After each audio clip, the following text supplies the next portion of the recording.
பாஜக பிரமுகர் கொலை எதிரொலியாக புதுச்சேரி முழுவதும் 40க்கும் மேற்பட்ட ரவுடிகள் அதிரடியாக கைது செய்யப்பட்டுள்ளனர். இது பற்றிய விவரங்களை செய்தியாளர் அக்பர் அலியிடம் நாம் கேட்கலாம். வணக்கம் அக்பர் அலி, இந்த 40க்கும் மேற்பட்ட ரவுடிகள் கைது செய்யப்பட்டிருக்காங்க, இது பற்றிய விவரங்கள் என்ன?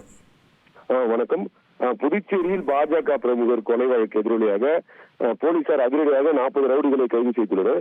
புதுச்சேரியில் குற்ற சம்பவங்களை குறைக்கவும் ரவுடிகளை ஒழிப்பதற்கும் ஆபரேஷன் திரிசூல் திட்டம் துவங்கப்பட்டது. இதன் காரணமாக ரவுடிகள் தொடர்ந்து குற்ற சம்பவங்களில் ஈடுபடாதவாறு கண்காணிக்கப்பட்டனர். இந்நிலையில் திடீரென மதுபான கடை திறப்பதில் ஏற்பட்ட மோதல் காரணமாக பிரபல ரவுடி கர்ணன் தலைமையிலான கும்பல் கடந்த 26ஆம் தேதி பாஜக பிரமுகர் உமாசங்கரை வெட்டி படுகொலை செய்தது. இது புதுச்சேரியில் பரபரப்பை ஏற்படுத்திய நிலையில் குற்ற சம்பவங்களில் ஈடுபடும் ரவுடிகளை ஒடுக்கவும் புதுச்சேரி போலீசார் அதிரடி நடவடிக்கை மேற்கொண்டு வருகின்றனர். அதன்படி கொலை சம்பவம் நடைபெற்ற லாஸ்பேட்டை காவல் நிலைய சரகத்திற்கு உட்பட்ட என்னோட பிசினஸுக்கு ஜிஎஸ்டி நோட்டீஸ் வந்திருக்கு பாரு.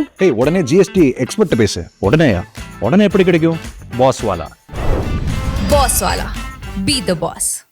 கரூரிக்குப்பம் சாமி பிள்ளை தோட்டம் மற்றும் புதுச்சேரி முழுவதும் குற்ற சம்பவங்களில் ஈடுபடும் நபர்கள் மற்றும் பிரபல ரவுடிகளின் வீடுகளில் ஆயுதங்கள் அல்லது வெடிப்பொருட்கள் பதுக்கி வைக்கப்பட்டுள்ளதா என முதுநிலை காவல் கண்காணிப்பாளர் கலைவாணன் தலைமையிலான போலீசார் சோதனை மேற்கொண்டனர். இதில் 40க்கும் மேற்பட்ட ரவுடிகளை போலீசார் கைது செய்து விசாரணை மேற்கொண்டு வருகின்றனர். மேலும் ரவுடிகள் மீது முன்னெச்சரிக்கை நடவடிக்கையாக வழக்குகள் பதிவு செய்யப்பட உள்ளது. நன்றி அக்பர் அலி, உங்களுடைய கள விவரங்களுக்கு.